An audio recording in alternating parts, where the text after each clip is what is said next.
there, my little lovelies. So today we are working on the lace trim portion of the sun hat because I decided that I wanted to crochet some lace trim to go around it. And I'm thinking of doing the same thing to help decorate the basket, maybe, perhaps. It is a possibility. It just takes a very, very long time. I didn't film all of it because I crocheted for like an entire afternoon and part of the evening. And my phone died halfway through, so I wasn't able to film the rest of it. But yeah. I am right now just attempting to crochet with like thread and like a 1mm size hook because I wanted it to look like very thin and delicate. But then I realized that first off I did the pattern wrong because I thought that you just had to do it lengthwise. It was kind of confusing. Mostly just because I didn't watch the whole video, but yeah, I was following like a video that was explaining the pattern. I can probably explain a bit of it because I didn't note down what the pattern is, but I will put the link to the video in the description because they explain it far better than I could ever, and they actually show you what you're doing. I have not figured out the camera angle because I don't know, like whenever I crochet I tend to hold it very close to my face, and then it just like gets higher and higher, mostly because I'm doing very thin stitches, and my phone, I just can't find a right angle that would film it nicely and really fully demonstrate what I'm doing without getting in my face. Plus, the lighting is still very, very weird because I have not invested in any lighting equipment. My friends have been telling me I should. One day I might. I do want like a ring LED light, but I don't know if my parents will let me get it. But yeah, I am just trying to crochet. I would not really recommend crocheting so tiny and small. It's a really big strain on your eyes, and it's really kind of stressful because it's super duper hard to count the stitches because they're all so small and tiny. But yeah, I found that when you're crocheting with like embroidery thread or just sewing thread, I tend to I like to wrap it around my pointer finger twice. You can't really see it clearly because of the lighting, but I wrap around my pointer finger twice. That way it's more, I have like a better grip and control over it. But yeah, I took it apart in the end because I didn't really like how it looked, because I felt like it was too thin almost. Because the person in the video, I have no clue what thread they used. I wasn't really paying attention. I'm pretty sure they listed in the description. Something about 10. But I decided that I was going to just use my 2mm hook and some kind of embroidery floss. Not really. I just found it in our garage and it seemed like there was a decent amount, so I decided to use that. There actually wasn't enough because oh jeez, I did this in a very convoluted way because I did not have enough white embroidery floss and I wanted to make it white. I wanted a white lace trim, so earlier that day, I tested out some bleach on the thread. It worked out pretty nicely, actually. It lightened it up a bit, but didn't lighten it to a very cool toned white. It only lightened it to a more warm beigey tone, which was really, really nice. So yeah. But then if I decide to like change the thread halfway through, because I have no clue where they got that thread and I have no clue where I could get the exact same kind, if I use the bleach now, it might change the colors, because like depending on the manufacturer and the dye and like the material of the thread, bleach would work differently on different types of thread and yarn and stuff. So I'm a bit worried about that. Like I have like 96 centimeters crocheted, but like I need at least like 120 for the hat.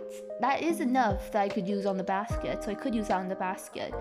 But for the hat, I need at least 120 from when I measured the brim of the hat. But I also want a bit more than that because I want to give it like a bit of a ruffled edge. And the other reason I want to like use crochet lace is because it's a bit heavier than regular lace, because the brim of the hat keeps on like trying to curl up, but I don't want it to curl up. So I'm hoping that if I do add some like crochet lace, it is light enough that I won't pull it down too much, but it is still heavy enough that it will give it some weight and keep it more down-ish. Plus it also just looks very nice. So yeah, that is me using the embroidery floss to do the pattern. For the first few times, like the first few rounds I was doing it, I had to keep on glancing at the pattern that I wrote down, but eventually I was able to just do it from memory, which was pretty nice. Saved me a lot of time from glancing up and down. But yeah, my hands were very, very, very, very sore. Almost as sore as when I was crocheting with the twine. It got better the next day, but like, I really don't like doing micro crochet or crocheting small things in general. It's just a pain. It hurts my fingers. Or maybe that's just because of the hook that I'm using. I remember I saw online, some people always say to like not use these kinds of hooks when you're starting out to crochet or just crocheting in general. They say to like use the ones that have like a rubber body that's like form-fitting and like easier to grip, which I completely understand, because after a while, first off, these ones, the ones I have, are super duper pointy. They're super duper pokey. I bet I can like break skin if I stab myself a bit too hard with that. And yeah, so I don't know, I think it's just like these metal ones that I have, like this metal set, because I have like this 1mm crochet hook. I got it from Walmart. That one, the tip of it isn't as pointy. I mean, on one hand, it's nice because I can like get into the stitches easier if I accidentally made it too tight. But on the other hand, it hurts when you accidentally stab yourself with it. It really does. But yeah, it was a very slow process, but I did get quite a bit done. Yeah, I actually got a lot done, now that I think about it. I think I got more done than what I did on my sundress. Yeah, I crochet fast, I sew very slowly.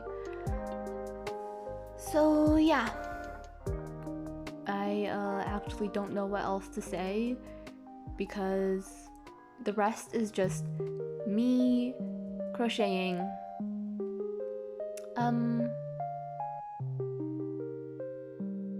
So I was listening to a lot of horror podcasts lately. I found this really nice YouTuber that was talking about like the mysterious stairs in the woods, and I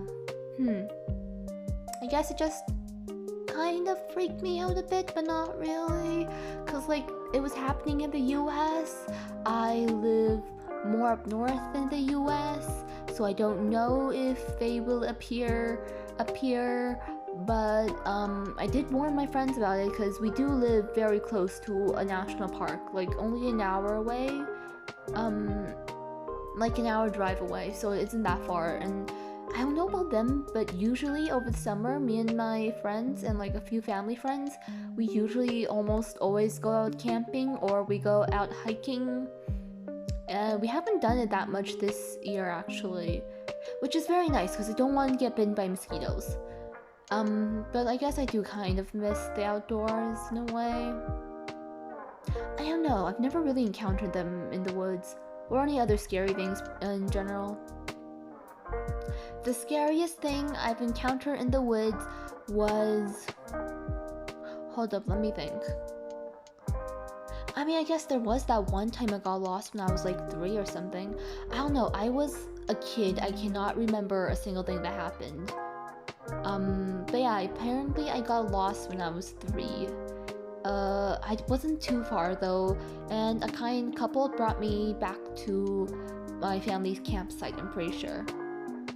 I couldn't remember that part clearly. But yeah.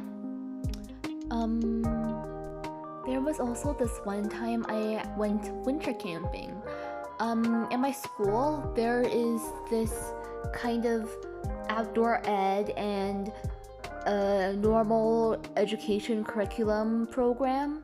And in it, I was able to just do everything that all my other friends in other classes did, except our teacher kind of incorporated outdoor ed and camp stuff into it. It was actually very cool. I remember that we were learning about like convection currents, and we got to use the outdoor ed stoves and make cookies and bread and stuff like that. But yeah, we went winter camping once. It was my first time camping out in the winter, and it was actually quite fun. I think I have a horrible memory, but from what I remember, it was very, very nice. We went cross-country skiing in the morning, and I remember late at night we went snowshoeing, I believe. We went on this like snowshoe trail, and we were able to see the stars. Or maybe I'm just hallucinating or something and messing my memory up, making something up. But I think I'm pretty sure we did go snowshoeing at night. But the thing that I remember the most is, well, one, my friends getting mad at me because I kept on stealing their sugar when it came to like morning breakfast, because like they brought oatmeal but they didn't bring like the nice kind, they brought the plain original, so I kept on stealing like the sugar and chocolate chips because it wasn't sweet enough for me. But other than that, I remember like at nighttime we set up this like tarp thing situation. We didn't make one of those, what's it called, those like snow igloos. There is a proper name for it, I forgot what it's called, but you just put up a pile of snow, pat it down, wait for it to like kind of solidify, then dig out like a hole inside it, and it's basically like a snow igloo, and you can just live inside of it. We didn't make any of those because we found that to be a bit of a hassle. We just set up like a tarp. We found this like nice ditch with like these 2 trees, set up like a string, and then draped a tarp over it, patted it down with some snow. But then there was like a huge winter snowstorm or something. I don't know. If the teacher didn't come wake us up, I would have just probably slept through it. But he came, woke us up, told us that it probably wasn't safe for us to stay out there, and we moved into the cabin, because there was a cabin. And it did have like a fireplace and heating, and yeah. We packed up our bags, got like our shoes on, our boots on, and then shuffled in there, and it was pretty nice. It was very warm. I don't know, I've never had an issue with sleeping in the wild, or just sleeping in general. Like, you would think I would have nightmares from all the horror stuff I listen to, but I did have this nightmare once about, well, it wasn't really a nightmare, that's the thing. Like, I just remember I was in this like cabin in the middle of nowhere in like the forest. I wasn't alone though. I had like this teacher figure with me, a mentor figure, and he had like 2 friends, and they were like monitoring the security cameras and stuff. But then there was like a serial killer that's coming after me, and like I don't know. They told me to hide under the bench that was in a very visible spot. I was really worried about them because I was scared that they wouldn't have anywhere to hide and they would get caught and be killed. I have no clue what happened. The dream changed. I was never a part of any scary serial killer chase scene. The scariest nightmare I've had, recently at least, I can't remember my dreams all the way back. I'll have to look at my dream diary for that. But the scariest nightmare I've ever had recently was me being called on during my tutoring class to answer a question that was supposed to be homework, except I didn't actually do the homework. So I was panicking a whole lot because I didn't want the teacher to know that I didn't do the homework, because he gets really scary when he's mad, and really, really condescending and makes you feel very, very stupid, which it was stupid of me to not do the homework. I mean, it's summer, I have the time, I just don't want to do it. So yeah, I kind of freaked out for a bit. But luckily, turns out the question that he asked me wasn't actually homework, because I didn't even look at what the homework was. Yeah, as you can see, I'm a very wonderful student. I should probably go finish my homework. But yeah, that was probably the scariest experience I've had in a dream. Maybe ever, actually. Like I said, I don't get nightmares often. I should. And like, I do get very fearful of things when I fall asleep, because I do have like a very creepy Victorian porcelain doll at my head that's always watching me. That is apparently supposed to kill me or something, according to some ghost. I don't know, that was like a few years ago. But I don't get nightmares, which is really odd.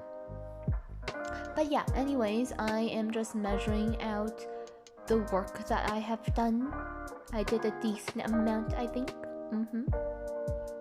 The pattern isn't that bad, it's very nice and very pretty, I'd say. Though I do wish I could find like a rose crochet lace trim pattern one day.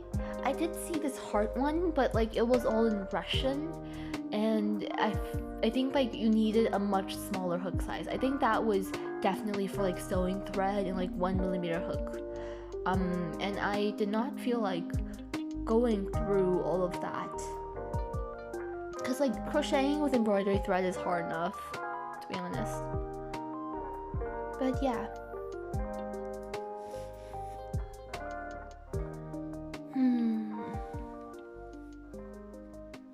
And you probably have long since noticed, I also took off my hoodie because it got hot.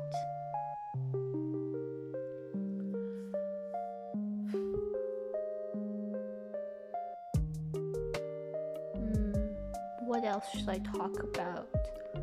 There's still like 2 minutes left. I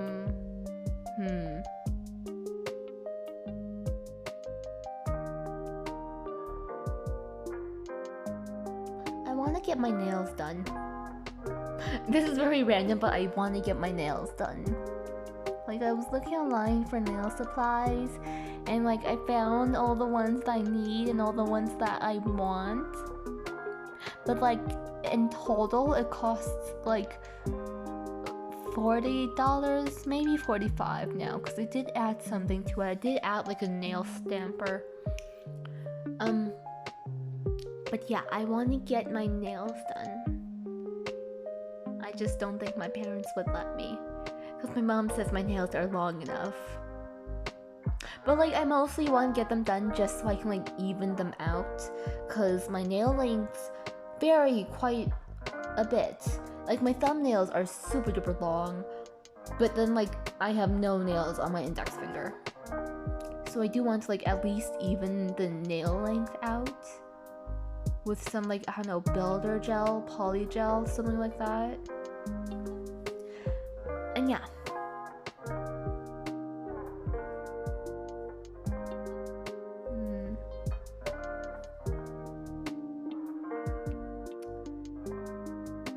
Yep, that is basically all I've been thinking about lately. I want to get my nails done. I'm thinking of like a very simple and elegant look, like a simple French tip with like maybe a rhinestone here, maybe like a flower there. Yeah, nothing too fancy. That way I can style it easier.